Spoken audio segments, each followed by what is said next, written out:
لقد يسرنا القرآن للذكر فهل من مدكر۔ اور ہم نے قرآن کو سمجھنے کے لیے آسان کر دیا، تو کوئی ہے جو سوچے سمجھے۔ صوت القرآن، قرآن کی آواز۔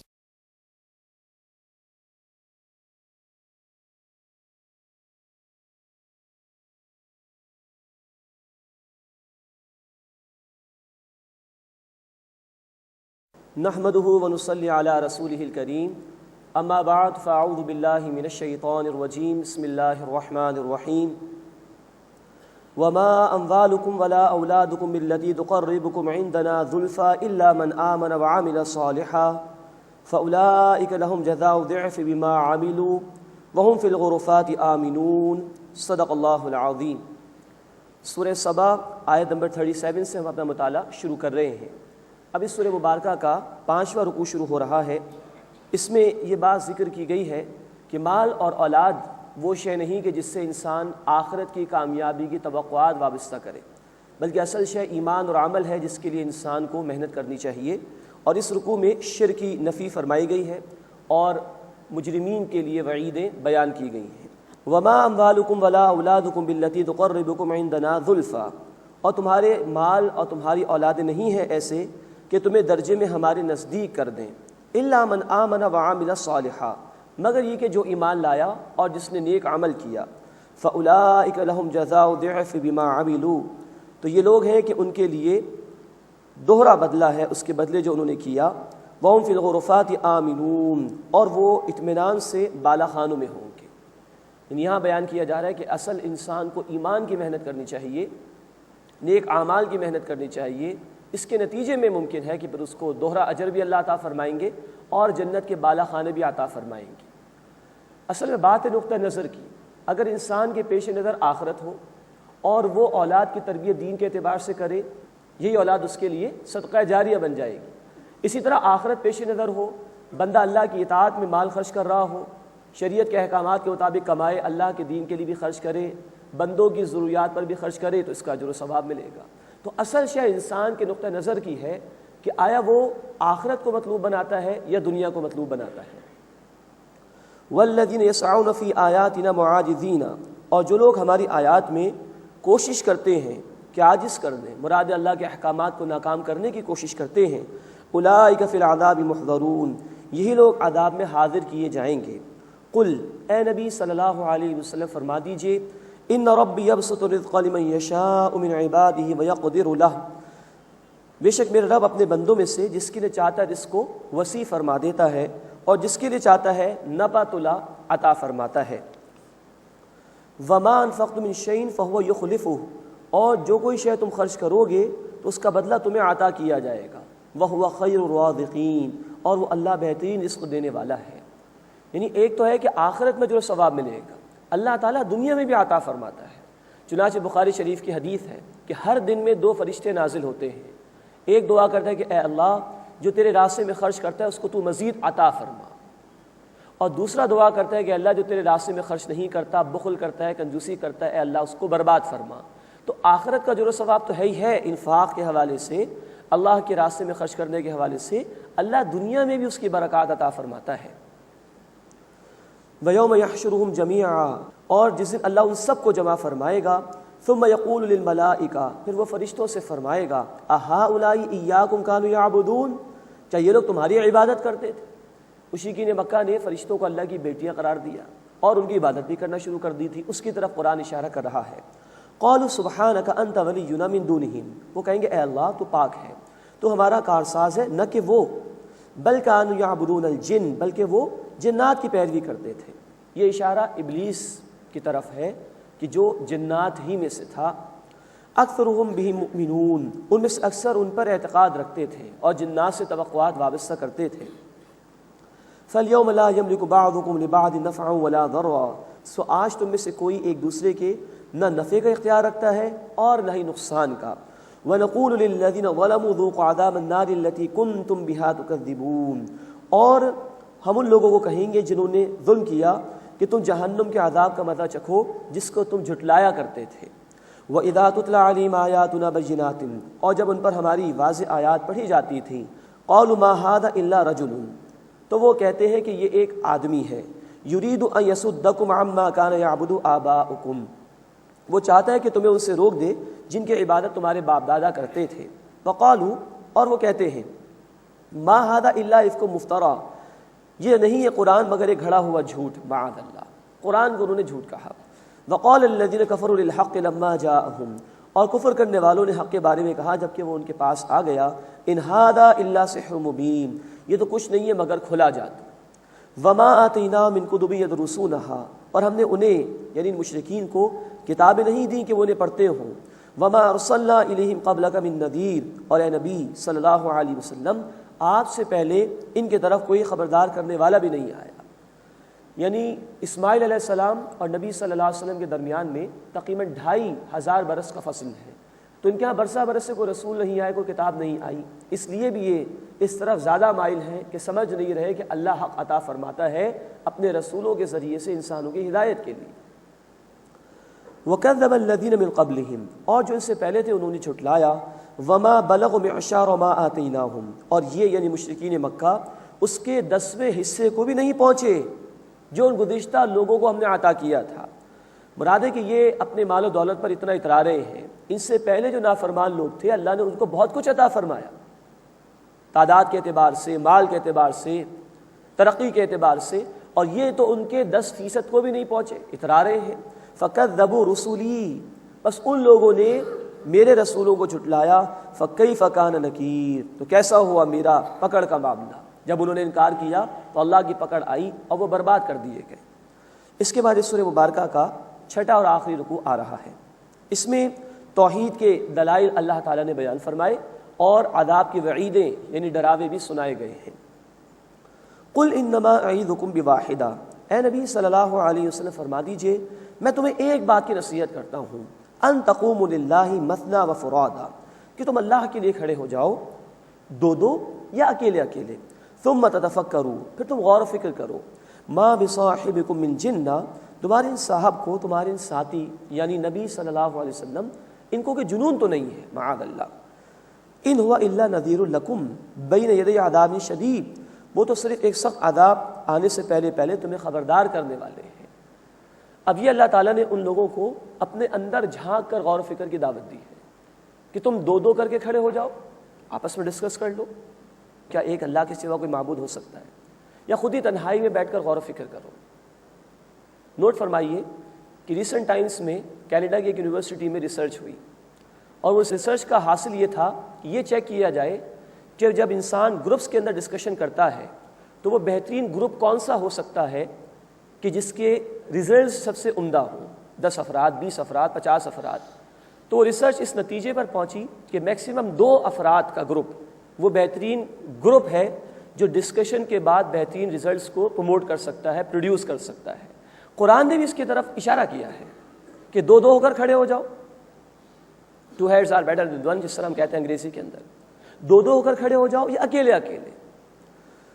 ثم تتفکروا، پھر تم غور و فکر کرو، ما بصاحبکم من جنہ، تمہاری جو ساتھی ہیں نبی صلی اللہ علیہ وسلم انہیں کوئی جنون تو نہیں، ان ہوا الا نذیر لکم بین یدی عذاب شدید، وہ تو صرف سخت عذاب کے آنے سے پہلے پہلے ایک خبردار کرنے والے ہیں۔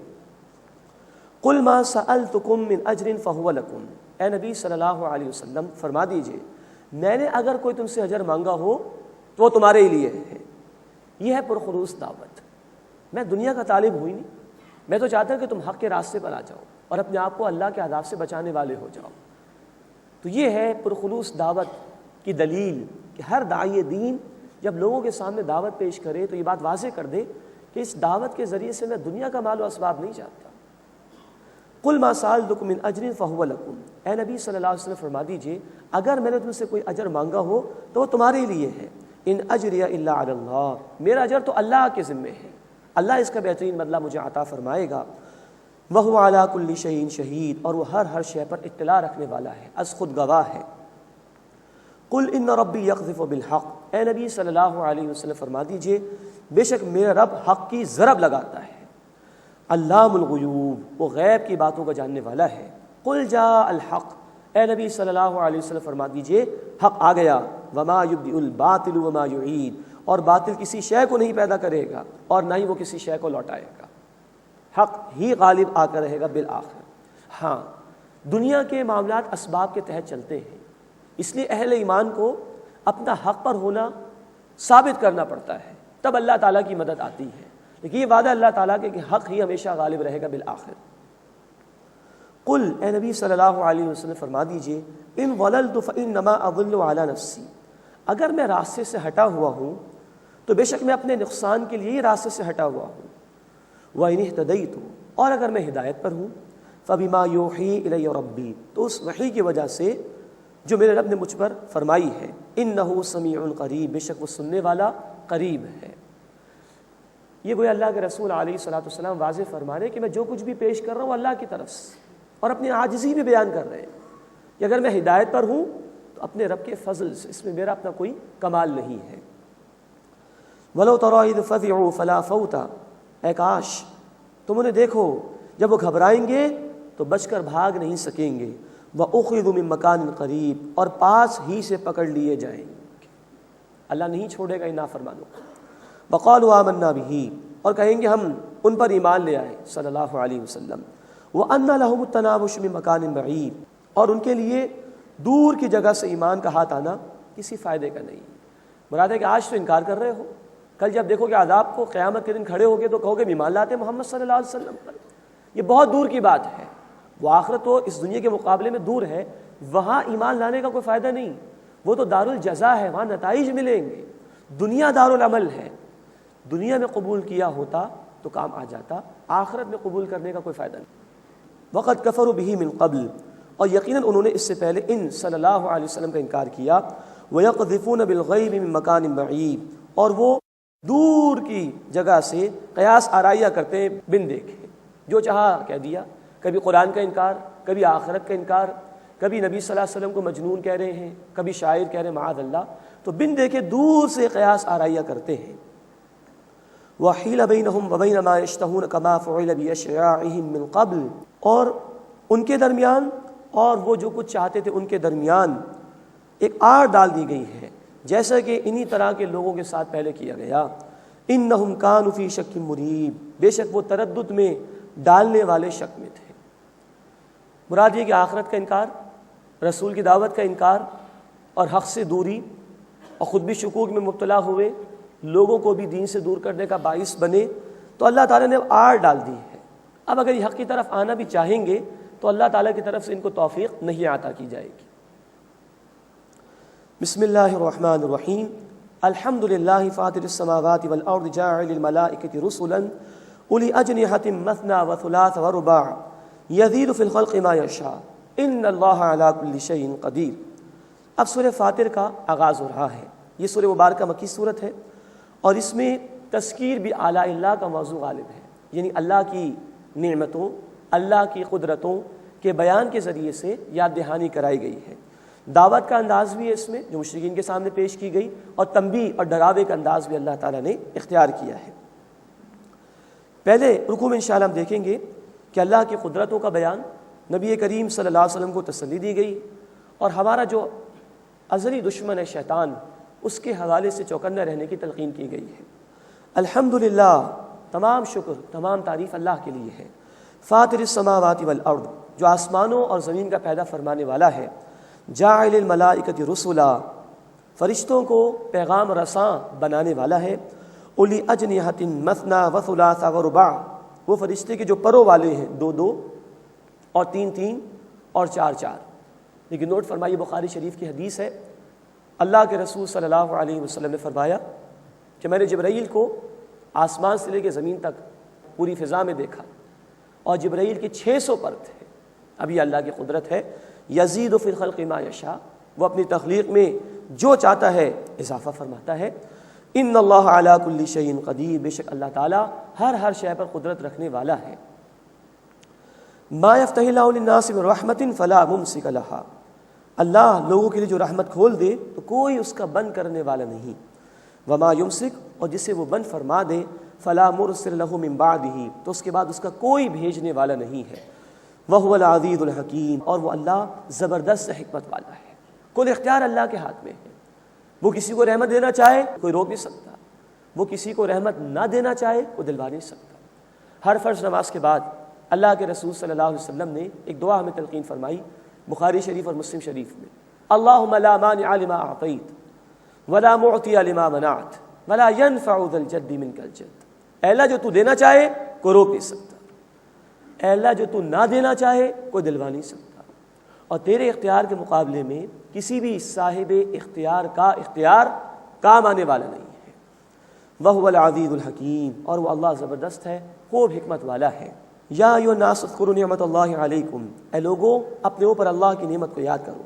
هل من خالق غیر اللہ، کیا اللہ کے سوا کوئی خالق ہے؟ یرزقکم من السماء والارض، کہ وہ تمہیں آسمان اور زمین سے رزق دیتا ہو؟ لا الہ الا ہو، اس کے سوا کوئی عبادت کے لائق نہیں۔ فَأَنَّىٰ تُؤْفَكُونَ، پھر تم کہاں الٹے پھرے جاتے ہو؟ کیوں اس کی توحید پر کاربند نہیں ہوتے؟ کیوں اس کے علاوہ دوسرے جھوٹے معبودوں کو پکارتے ہو؟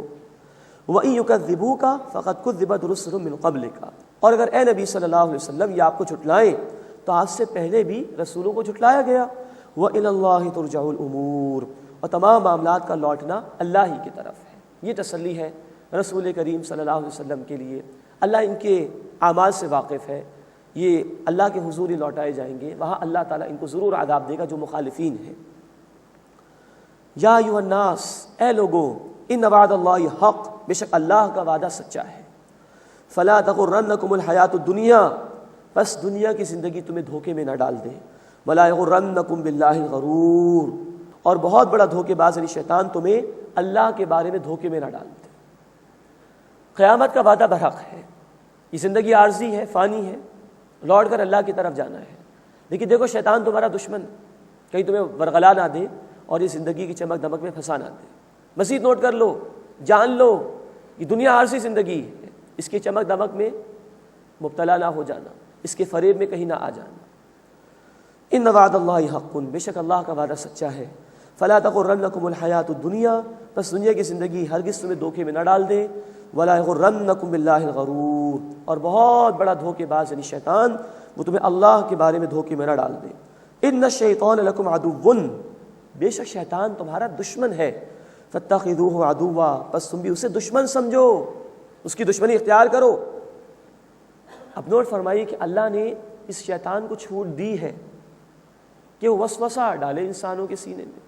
الذی یوسوس فی صدور الناس، سورۃ الناس میں الفاظ ہیں، وہ انسان کے سینوں میں وسوسے ڈالتا ہے۔ اجازت اللہ نے دی، وہ اللہ علی کل شیء قدیر ہے۔ اگر ہم اس کی پناہ میں آ جائیں تو یہ شیطان ہمارا کچھ بھی نہیں بگاڑ سکتا۔ چنانچہ قرآن نے کہا سورہ حامیم السجدہ آیت نمبر 36 میں، اگر شیطان کی طرف سے کوئی چوک لگ جائے تو رحمان کی پناہ میں آ جاؤ۔ اور اس کے لیے اللہ کے رسول صلی اللہ علیہ وسلم نے قرآن حکیم کی آخری 2 سورتوں کو پڑھنے کی تلقین فرمائی۔ ہر فرض نماز کے بعد آخری 2 سورتیں قل اعوذ برب الفلق، قل اعوذ برب الناس کا ہمیں اہتمام کرنا چاہیے، یہ مسنون ہے۔ اسی طرح قرآن نے ایک بڑی خوبصورت دعا ہمیں سکھائی سورۃ المؤمنون آیت نمبر 97 اور 98 میں، ربی اعوذ بک من ھمزات الشیاطین، اے اللہ میں تیری پناہ میں آنا چاہتا ہوں شیاطین کے گروہوں سے اور ان کی طرف سے آنے والے وسوسوں سے۔ واعوذ بک ربی ان یحضرون، اور اے اللہ میں تیری پناہ میں آنا چاہتا ہوں اس بات سے کہ وہ میرے قریب آئیں۔ تو رحمان کی پناہ میں آ جائیں تو شیطان ہمیں ورغلا نہیں سکے گا۔ اللہ ہمیں اپنی پناہ عطا فرمائے اور شیطان کو ہمیں اپنا دشمن سمجھتے ہوئے اس کا مقابلہ کرنے کی توفیق عطا فرمائے۔ انما یدعو حزبہ، بے شک وہ اپنے گروہ کو بلاتا ہے، لیکون من اصحاب السعیر، تاکہ وہ دہکتی آگ والے ہو جائیں۔ الذین کفروا، وہ لوگ جنہوں نے کفر کیا، لہم عذاب شدید، ان کے لیے سخت عذاب ہے۔ والذین آمنوا، اور وہ لوگ جو ایمان لائے، وعاملوا الصالحات، اور انہوں نے نیک اعمال کیے، لہم مغفرۃ و اجر کبیر، ان کے لیے مغفرت ہے اور بڑا اجر ہے۔ اللہم انا نسألک الجنہ، اے اللہ ہم تجھ سے جنت کا سوال کرتے ہیں، اے اللہ ہمیں وہ اعمال کرنے کی توفیق عطا فرما کہ جس کے نتیجے میں تو جنت میں اپنی رضا بھی ہمیں عطا فرمائے گا، اپنی بخشش بھی عطا فرمائے گا اور اجر کبیر بھی عطا فرمائے گا۔ اس کے بعد اس سورہ مبارکہ کا دوسرا رکوع شروع ہو رہا ہے۔ اس میں اللہ تعالیٰ نے اپنی نعمتوں کو بیان فرمایا ہے۔ افمن ذین لہ سوء عملہ فرآہ حسنا، تو کیا جس کے لیے اس کے عمل کی برائی مزین کر دی گئی پھر اس نے اس کو اچھا بھی سمجھا، تو کیا وہ اس کی طرح ہو سکتا ہے کہ جو نیک عمل کرنے والا ہو؟ ایک سرچنگ کوئسچن کا انداز، ایک آدمی جو برائی میں ملوث اور اس کی برائی اس کو مزین کر کے دکھا دی گئی اور وہ اسی میں پھنسا ہوا ہے، اور دوسرا وہ ہے کہ جو نیکی کی طرف ہے، جو شیطان کے حملے سے بچا ہوا ہے، جو رحمان کا اطاعت گزار ہے۔ کیا یہ دونوں برابر ہو سکتے ہیں؟ اسی طرح آج ہمیں سوچنا چاہیے، لوگوں کو دیکھنا چاہیے، آج شوبز کے نام پر، آج موسیقی کے نام پر، آج میڈیا کے نام پر کتنی فحاشی اور یعنی عام کی جا رہی ہے، اور برائی کو اتنا عام کر دیا گیا ہے کہ اب لوگ برائی کو برائی سمجھتے ہی نہیں، مزین کر دیا گیا ہے گویا کہ برائی کو۔ یہ ہے شیطان کا ایجنڈا، جبکہ اللہ کا رحمان کا ایجنڈا یہ ہے۔ سورۃ النحل آیت نمبر 90، وَيَنْهَى عَنِ الْفَحْشَاءِ وَالْمُنْكَرِ، اللہ تمہیں فحش باتوں سے، بے حیائی سے اور بری باتوں سے منع فرماتا ہے۔ تو یہ دونوں باتیں برابر نہیں ہو سکتی، ایک فحاشی میں ملوث ہے، ایک شرم و حیا کا پیکر ہے، ایک شخص جو ہے وہ نافرمانی کے کاموں کے اندر لگا ہوا ہے، ایک نیکی کے کام میں لگا ہوا ہے، ایک برائی کی دعوت دے رہا ہے، ایک حق کی دعوت دے رہا ہے، برابر نہیں ہو سکتے۔ فَإِنَّ اللَّهَ يُضِلُّ مَن يَشَاءُ، بس اللہ جس کو چاہتا ہے گمراہ فرما دیتا ہے، وَيَهْدِي مَن يَشَاءُ، اور جس کو چاہتا ہے ہدایت عطا فرماتا ہے۔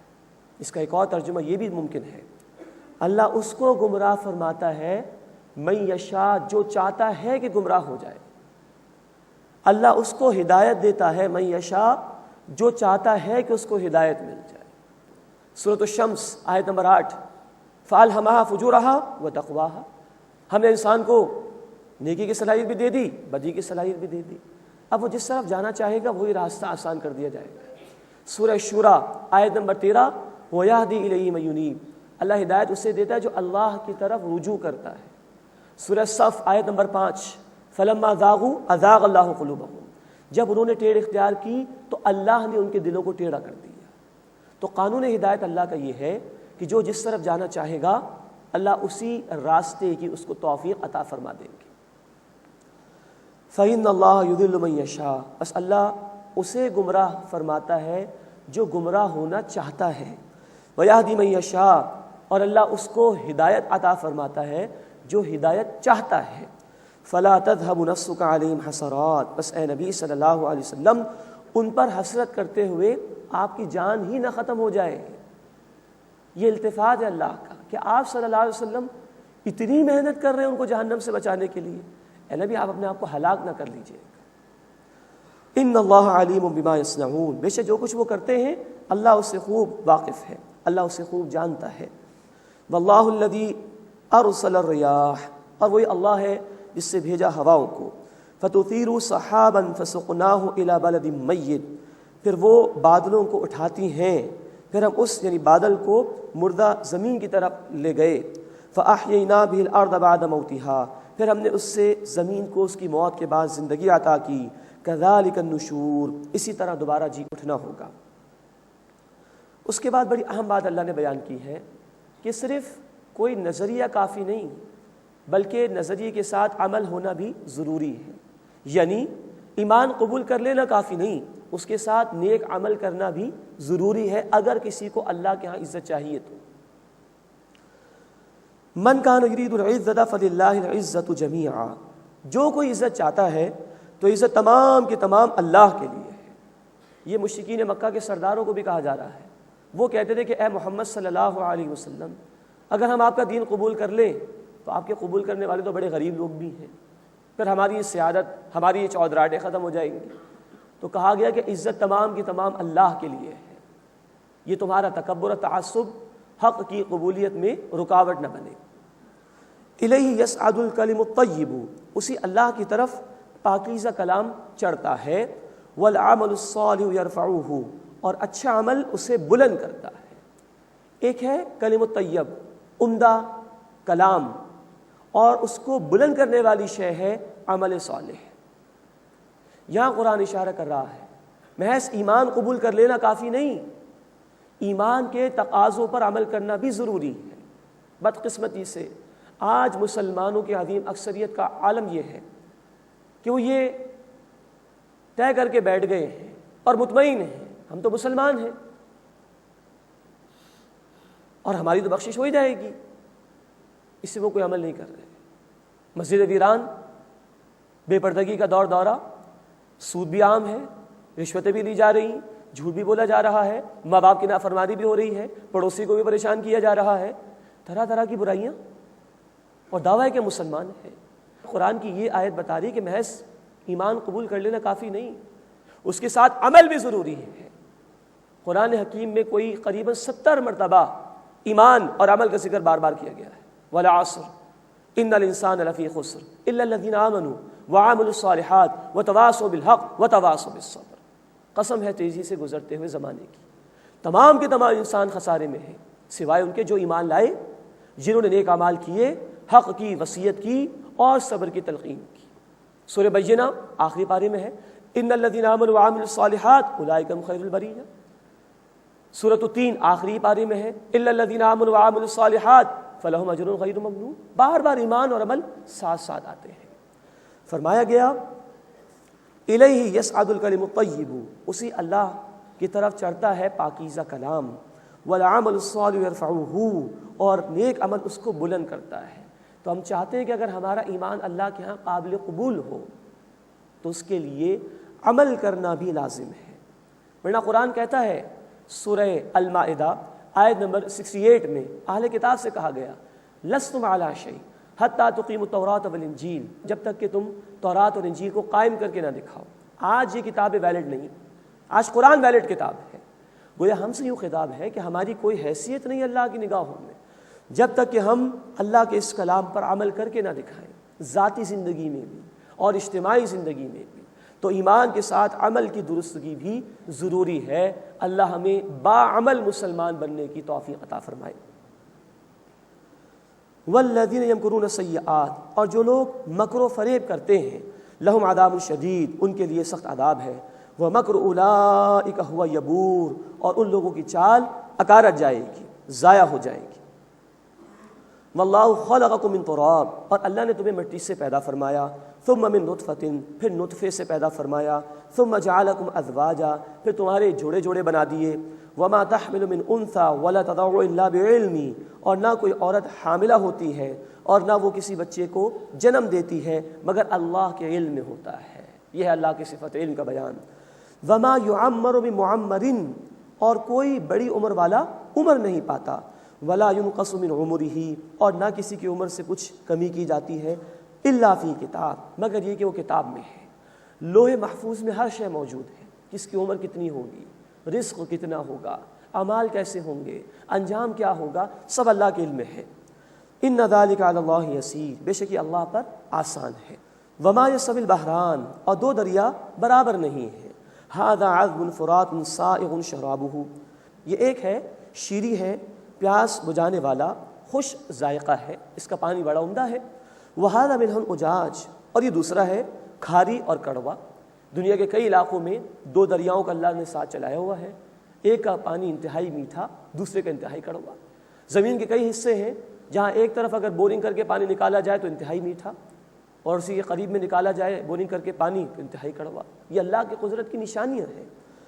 وَمِن كُلٍّ تَأْكُلُونَ لَحْمًا طَرِيًّا، اور ہر ایک سے تم تازہ گوشت کھاتے ہو۔ اگر کوئی دریا کا پانی کڑوا ہے یا سمندر کا پانی کھاری ہے، اس میں سے جو مچھلی نکلتی ہے وہ انتہائی میٹھی ہوتی ہے، انتہائی لذیذ ہوتی ہے۔ تو کھارے پانی میں سے اللہ لذیذ گوشت مچھلیوں کا تمہیں عطا کر رہا ہے۔ کتنی بڑی قدرت ہے اللہ کی۔ وَتَسْتَخْرِجُونَ حِلْيَةً تَلْبَسُونَهَا، اور ان میں سے تم زیور نکالتے ہو جس کو تم پہنتے ہو، موتی وغیرہ تلاش کرتے ہو تم سمندروں سے۔ وَتَرَى الْفُلْكَ فِيهِ مَوَاخِرَ، اور تم اس میں کشتیوں کو چلتے ہوئے دیکھتے ہو کہ وہ پانی کو چیرتی ہیں، چلتی چلی جاتی ہیں۔ لِتَبْتَغُوا مِنْ فَضْلِهِ، تاکہ تم اس اللہ کے فضل میں سے تلاش کرو۔ وَلَعَلَّكُمْ تَشْكُرُونَ، اور تاکہ تم شکر ادا کرو۔ یولج اللیل فی النہار، وہ اللہ رات کو دن میں داخل فرماتا ہے۔ ویولج النہار فی اللیل، اور دن کو داخل فرماتا ہے رات میں۔ وسخر الشمس والقمر، اور اس نے سورج اور چاند کو مسخر کر دیا، مراد تمہاری خدمت پر لگا دیا۔ کل یجری لاجل مسمی، ہر ایک مقرر وقت تک کے لیے چل رہا ہے۔ ذالکم اللہ، یہ ہے اللہ، ربکم تمہارا رب، لہ الملک اسی کے لیے بادشاہت ہے۔ یہ تو اللہ کا معاملہ ہوا۔ اب جھوٹے معبودوں کا ذکر، والذین تدعون من دونہ، اور جن کو تم اس اللہ کے سوا پکارتے ہو، ما یملکون من قطمیر، وہ کھجور کی گٹھلی کی جھلی کے برابر بھی مالک نہیں۔ بہت باریک بات اللہ نے کہی۔ کھجور انسان جب گٹھلی سے علیحدہ کرے تو جھلی جو نظر آتی ہے، فرمایا کہ یہ جھوٹے معبود اس جھلی کے برابر بھی کسی شے کے مالک نہیں۔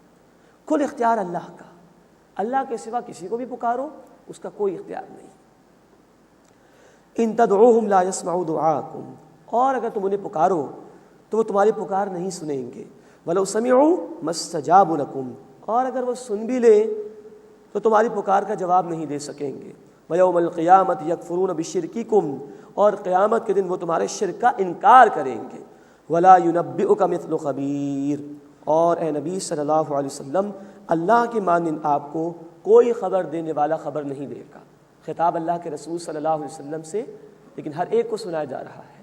ہر بات اللہ واضح کر کے بیان کر دیں گے قیامت کے دن، کون کیا کچھ کہتا رہا دنیا میں اور کیا کچھ کرتا رہا دنیا کے اندر، ہر عمل اس دن قیامت کے دن پیش کر دیا جائے گا۔ اس کے بعد اس سورہ مبارکہ کا تیسرا رکوع شروع ہو رہا ہے۔ اس میں قیامت کا بیان ہے، حق اور باطل کے لیے ایک مثال بیان کی گئی ہے، اور عذاب کی وعید یعنی ڈراوا بھی سنایا گیا ہے۔ یا ایھا الناس، اے لوگوں، انتم الفقراء الی اللہ، تم سب اللہ کے حضور اس کے سامنے فقیر ہو، محتاج ہو۔ واللہ هو الغنی الحمید، اور وہ اللہ بے نیاز ہے، آپ سے آپ محمود ہیں، تمام تعریفیں اسی کے لیے۔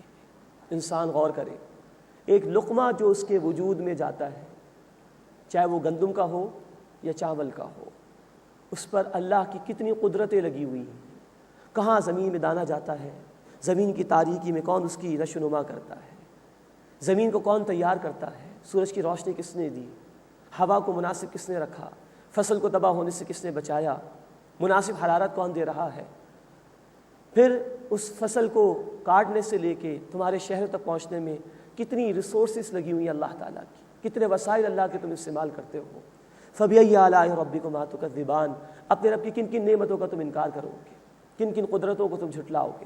تم فقیر ہو، تم محتاج ہو، اللہ غنی ہے، بے نیاز ہے، آپ سے آپ اس کی تعریف ہو رہی ہے۔ اِن یشاء یذھبکم ویأتی بخلق جدید، اگر وہ چاہے تو تم سب کو لے جائے اور ایک نئی مخلوق لے آئے۔ تم محتاج ہو، اللہ کو تمہاری عبادت کی کوئی ضرورت نہیں۔ اگر تم ناشکری کرو گے، اس کے احکامات پر عمل نہیں کرو گے، وہ تمہیں مٹا دے گا، ختم کر دے گا۔ پھر تم اپنے انجام کو سوچ لو، اور ہاں وہ تمہاری جگہ کسی اور مخلوق کو لانے پر بھی قادر ہے، تو اسے تمہاری ضرورت نہیں، تمہیں اس کی ضرورت ہے۔ اس کی نعمتوں کی قدر کرو اور اس کا شکر ادا کرو اور اس کے عبادت کا فریضہ انجام دو۔ اللہ ہمیں اس کی توفیق عطا فرمائے۔ وما ذلک علی اللہ بعزیز، اور یہ بات اللہ تعالیٰ پر دشوار نہیں ہے۔ ولا تزر وازرۃ وزر اخری، اور کوئی اٹھانے والا کسی دوسرے کا بوجھ نہیں اٹھائے گا، ہر ایک کو جواب خود دینا ہوگا۔ وَإِن تَدْعُ مُثْقَلَةٌ إِلَىٰ حِمْلِهَا لَا يُحْمَلْ مِنْهُ شَيْءٌ وَلَوْ كَانَ ذَا قُرْبَىٰ، اور اگر کوئی بوجھ سے لدا ہوا شخص اپنا بوجھ اٹھانے کے لیے بلائے گا تو اس سے کچھ بھی اٹھایا نہ جائے گا، خواہ اس کے رشتہ دار ہی کیوں نہ ہو۔ یہ ہے بڑے بے بسی کا معاملہ۔ قرآن ہمیں بتاتا ہے، سورہ عبس آیت نمبر 34 سے لے کے آیت نمبر 37 تک، یوم یفر المرء من اخیہ وامہ وابیہ وصاحبتہ وبنیہ لکل امرئ منہم یومئذ شأن یغنیہ۔ اس دن انسان دور بھاگے گا اپنے بھائی سے، انسان دور بھاگے گا اپنے باپ اور اپنی ماں سے، انسان دور بھاگے گا اپنی بیوی اور اپنی اولاد سے۔ ہر ایک کو ایک فکر لاحق ہو جائے گی جو دوسری فکروں سے اس کو بالکل آزاد کر دے گی۔ مجھے کسی طرح عذاب سے بچا لیا جائے۔ کوئی نہ ماں کو پوچھے گا، نہ باپ کو پوچھے گا، نہ بھائی کو پوچھے گا، نہ بیوی کو پوچھے گا، نہ اولاد کو پوچھے گا۔ ہر ایک کو اپنی فکر ہوگی، میں کسی طرح بچا لیا جاؤں اس عذاب سے۔ تو فرمایا کہ اگر کوئی بوجھ سے لدا ہوا شخص کسی کو بلائے گا کہ اس کا بوجھ اٹھا لیا جائے تو ہرگز کچھ بھی اٹھایا نہیں جائے گا، چاہے وہ رشتہ دار ہی کیوں نہ ہو۔ اللہ یہ مرحلہ ہمارے لیے آسان فرمائے اور آج ہمیں محنت کرنے کی توفیق عطا فرمائے۔ وہ دن کہ کوئی کسی کے کام نہیں آئے گا، اس دن کی ذلت سے، اس دن کی رسوائی سے اللہ تعالیٰ ہماری حفاظت فرمائے۔ انما تنذر الذین یخشون ربهم بالغیب، اے نبی صلی اللہ علیہ وسلم آپ تو انہی لوگوں کو خبردار کر سکتے ہیں جو غیب میں رہتے ہوئے اپنے رب سے ڈرتے ہیں، واقاموا الصلاۃ اور وہ نماز قائم کرتے ہیں۔ اللہ ہمیں ان بندوں میں شامل فرمائے۔ ومن تزکا فانما یتزکا لنفسہ، اور جو سنورتا ہے، پاکیزگی اختیار کرتا ہے تو اپنے بھلے کے لیے پاکیزگی اختیار کرتا ہے۔ وإلی اللہ المصیر، اور اللہ ہی کی طرف لوٹ کر جانا ہے۔ وما یستوی الاعمی والبصیر، اب ایک کمپیریزن اللہ بیان کر رہے ہیں، اور برابر نہیں اندھا اور آنکھوں والا، ولا الظلمات ولا النور، اور نہ اندھیرے اور نہ روشنی، ولا الظل ولا الحرور، اور نہ سایہ اور نہ دھوپ، وما یستوی الاحیاء ولا الاموات، اور برابر نہیں زندہ لوگ اور مردے۔ ان اللہ یسمع من یشاء، بے شک اللہ جس کو چاہتا ہے سنا دیتا ہے۔ وما انت بمسمع من فی القبور، اور اے نبی صلی اللہ علیہ وسلم آپ ان کو سنانے والے نہیں جو قبروں میں ہیں۔ یہ اللہ تعالیٰ نے ایک موازنہ پیش کیا ہمارے سامنے کہ ایک شخص جو مومن ہے وہ کافر کے برابر نہیں ہو سکتا۔ ایک جو کھلے کان رکھتا ہے، کھلی آنکھیں ہیں، جس کی روح زندہ ہے، وہ سن رہا ہے، وہ اس کے برابر نہیں ہو سکتا جو اندھا ہو گیا بالکل اور اس کی روح مر چکی ہے، جس نے جانتے بوجھتے حق کا انکار کر دیا۔ تو نبی آپ ایسے لوگوں کو نہیں سنا سکتے، یہ جیتے جی مر چکے ہیں، روحانی سطح پر ان کی موت واقع ہوگی، گویا یہ قبروں کے اندر ہے۔ تو جنہوں نے خود انکار کا فیصلہ کر لیا ہے آپ ان کو کچھ بھی نہیں سنا سکتے۔ ان انت الا نذیر، بے شک اے نبی صلی اللہ علیہ وسلم آپ تو صرف خبردار کرنے والے ہیں۔ انا ارسلناک بالحق بشیرا ونذیرا، بے شک اے نبی صلی اللہ علیہ وسلم ہم نے آپ کو حق کے ساتھ بھیجا، خوشخبری سنانے والا بنا کر اور خبردار کرنے والا بنا کر۔ وَإِن مِّنْ أُمَّةٍ إِلَّا خَلَا فِيهَا نَذِيرٌ، اور کوئی امت ایسی نہیں جس میں کوئی خبردار کرنے والا نہ گزرا ہو۔ قرآن کی آیت بتا رہی کہ ہر دور میں، ہر علاقے میں انسانیت کی رہنمائی کے لیے اللہ نے رسولوں کو بھیجا، ہزاروں انبیاء کو بھیجا ہے۔ انبیاء اور رسول میں سے 26 کا نام لے کر قرآن میں ذکر کیا گیا ہے، لیکن ہر دور میں اللہ نے تمام انسانیت کے لیے رسولوں کو بھیجا، کتابیں نازل فرمائی۔ ہاں اب نبی صلی اللہ علیہ وسلم تمام انسانیت کے لیے اللہ کے آخری رسول ہیں۔ وَإِن يُكَذِّبُوكَ، اور اگر اے نبی صلی اللہ علیہ وسلم آپ کو جھٹلائیں، فَقَدْ كَذَّبَ الَّذِينَ مِن قَبْلِهِمْ، تو یقیناً پچھلے لوگوں نے بھی جھٹلایا تھا۔ جَاءَتْهُمْ رُسُلُهُم بِالْبَيِّنَاتِ وَبِالزُّبُرِ وَبِالْكِتَابِ الْمُنِيرِ، ان کے پاس ان کے رسول آئے روشن دلائل کے ساتھ اور صحیفوں کے ساتھ اور روشن کتابوں کے ساتھ۔ ثُمَّ أَخَذْتُ الَّذِينَ كَفَرُوا فَكَيْفَ كَانَ نَكِيرِ، پھر جن لوگوں نے کفر کیا میں نے انہیں پکڑا، پھر کیسا ہوا میرا پکڑ کا معاملہ، کہ جب انہوں نے جھٹلایا کس طرح میں نے ان کو پکڑا، یعنی وہ برباد اور ہلاک کر دیے گئے۔ اس کے بعد اس سورہ مبارکہ کا 14 رکوع شروع ہو رہا ہے۔ اس میں اللہ کی قدرت کے مناظر بیان کیے گئے ہیں، نیک لوگوں کا حسین انجام بھی بیان ہوا اور بدکاروں کے انجام کو بھی بیان کیا گیا ہے۔ الم تر ان اللہ انزل من السماء ماء، کیا تم نے نہیں دیکھا کہ بے شک اللہ نے آسمان سے پانی اتارا، فاخرجنا به ثمرات مختلفا الوانها، پھر ہم نے اس سے پھل نکالے ان کے رنگ مختلف ہیں۔ ایک ہی زمین، برسنے والا پانی ایک، سورج کی روشنی وہ بھی ایک، لیکن پیدا ہونے والے پھل اور یہ فصلیں طرح طرح کے ہیں، طرح طرح کے ان کے رنگ ہیں۔ وَمِنَ الْجِبَالِ جُدَدٌ بِيضٌ وَحُمْرٌ مُخْتَلِفٌ أَلْوَانُهَا، اور پہاڑوں میں راستے ہیں سفید اور سرخ، ان کے رنگ مختلف ہیں۔ بے شمار راستے پہاڑوں میں بنا دیے گئے اور ان کے رنگ بھی مختلف ہیں، یہ اللہ کی قدرت کے نظارے۔ وَغَرَابِيبُ سُودٌ، اور کچھ گہرے سیاہ رنگ کے بھی ہیں، مختلف رنگ اللہ نے ان پہاڑوں کو اور ان کے راستوں کو عطا فرمائے۔ وَمِنَ النَّاسِ وَالدَّوَابِّ وَالْأَنْعَامِ مُخْتَلِفٌ أَلْوَانُهُ كَذَلِكَ، اور اسی طرح لوگوں میں اور جانوروں اور چوپایوں میں ان کے رنگ بھی مختلف ہیں۔ انسانی شکلیں دیکھ لیں، ایک ہی ماں باپ کی اولاد، بسا اوقات ان کے کلر بالکل ڈیفرنٹ ہوتے ہیں، چہروں کے خد و خال بھی بالکل ڈیفرنٹ ہوتے ہیں۔ انما یخشی اللہ من عبادہ العلماء، بے شک اللہ کے بندوں میں سے وہی اس کی خشیت اختیار کرتے ہیں جو علم رکھنے والے ہیں۔ ان اللہ عزیز الغفور، بے شک اللہ تعالیٰ زبردست ہے، غالب ہے، بخشنے والا، معاف فرمانے والا ہے۔ یہاں اس بات کی طرف اشارہ ہے کہ اللہ کی معرفت کے حصول کا پہلا اسٹیپ یہ ہے کہ بندہ اللہ تعالیٰ کی نشانیوں میں غور و فکر کرے، اور پھر اس کے ساتھ ساتھ ایک رسول کی دعوت کو قبول کرے جس کے نتیجے میں اللہ کی واقعتاً معرفت بندے کو حاصل ہوتی ہے اور بندہ اللہ کے محبوب بندوں میں شامل ہو جاتا ہے۔ مزید نوٹ فرمائیے، اگر انسان میں اللہ کی خشیت پیدا نہ ہو تو کتنا ہی علم اس کے پاس آ جائے، یہ سراسر گمراہی ہے۔ اصل علم وہ ہے جو انسان میں خشیت پیدا کر دے، اللہ کا خوف پیدا کر دے، اس کو دنیا پرست بننے کے بجائے آخرت کا طالب بنا دے۔ فرمایا کہ انما یخشی اللہ من عبادہ العلماء، بے شک اللہ کے بندوں میں سے وہی ڈرتے جو علماء ہیں، مراد جو علم رکھنے والے ہیں، حقیقی علم جس سے اللہ کی خشیت میں اضافہ ہوتا ہے۔ ان اللہ عزیز الغفور، بے شک اللہ تعالیٰ غالب ہے، بہت بخشنے والا ہے۔ اب اس کے بعد بڑی پیاری آیت آ رہی ہے، بڑی خوبصورت صفات اہل ایمان کے بیان کی جا رہی ہیں۔ ان الذین یتلون کتاب اللہ، بے شک وہ لوگ جو اللہ کی کتاب کی تلاوت کرتے ہیں، واقاموا الصلاۃ، اور نماز قائم کرتے ہیں، وانفقوا مما رزقناہم سرا وعلانیہ، اور جو ہم نے انہیں عطا کیا اس میں سے خرچ کرتے ہیں پوشیدہ طور پر بھی اور ظاہری طور پر بھی۔ یرجون تجارۃ لن تبور، وہ ایسی تجارت کے امیدوار ہیں جس میں ہرگز گھاٹا نہیں ہے۔ اب اس تجارت کا ایک ذکر تو آیا سورہ التوبہ آیت نمبر 111 میں، وہاں ذکر ہے کہ اللہ نے اہل ایمان سے ان کی جان اور مالوں کو خرید لیا جنت کے عوض میں۔ یہاں صفات بیان ہو رہی ہے اہل ایمان کی، اللہ کی کتاب کی تلاوت کرتے ہیں، نماز قائم کرتے ہیں اور اللہ کے راستے میں خرچ کرتے ہیں۔ پھر اس تجارت کا ذکر ہے سورہ الصف آیت نمبر 10 اور 11 میں، هل ادلکم علی تجارۃ تنجیکم من عذاب علیم، اللہ کے رسول صلی اللہ علیہ وسلم کے ذریعے سے کہلوایا گیا کیا میں تمہیں وہ تجارت بتاؤں جو تمہیں دردناک عذاب سے بچانے والی ہے۔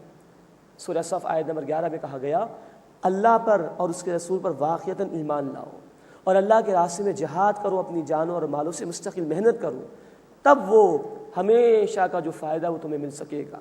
یہاں فرمایا ان الذین یتلون کتاب اللہ، بے شک جو لوگ اللہ کی کتاب پڑھتے ہیں، واقاموا الصلاۃ، اور نماز قائم کرتے ہیں، وانفقوا مما رزقناہم سرا وعلانیہ، اور جو ہم نے انہیں عطا کیا ہے اس میں سے خرچ کرتے ہیں پوشیدہ طور پر بھی اور ظاہری طور پر بھی۔ یرجون تجارۃ لن تبور، وہ ایسی تجارت کے امیدوار ہیں جس میں ہرگز نقصان نہیں، گھاٹا نہیں۔ لیوفیہم اجورہم ویزیدہم من فضلہ، تاکہ اللہ تعالیٰ ان کے اجر پورے پورے عطا فرمائے اور اپنے فضل میں سے اللہ انہیں مزید عطا فرمائے۔ انہ غفور شکور، بے شک اللہ تعالیٰ بہت بخشنے والا، قدردانی فرمانے والا ہے۔ اللہ ہمیں اپنے محبوب بندوں میں شامل فرمائے، اور اس کے محبوب بندوں نے جو تجارت کی اللہ ہمیں بھی وہ تجارت کرنے کی توفیق عطا فرمائے۔ والذی اوحینا الیک من الکتاب، اور وہ جو اے نبی صلی اللہ علیہ وسلم ہم نے آپ پر کتاب بھیجی یعنی قرآن، هو الحق، وہ حق ہے، مصدقا لما بین یدیہ، اس کی تصدیق کرنے والی جو ان کے پاس ہے یعنی اہل کتاب۔ ان اللہ بعبادہ لخبیر بصیر، بے شک اللہ تعالیٰ اپنے بندوں کی خوب خبر رکھنے والا ہے، ان سے خوب واقف ہے اور خوب دیکھنے والا ہے۔ اللہ تعالیٰ ہمیں اپنی آیات پر عمل کی توفیق عطا فرمائے اور اپنے محبوب بندوں میں شامل فرمائے، آمین یا رب العالمین۔ وآخر دعوانا الحمد للہ رب العالمین۔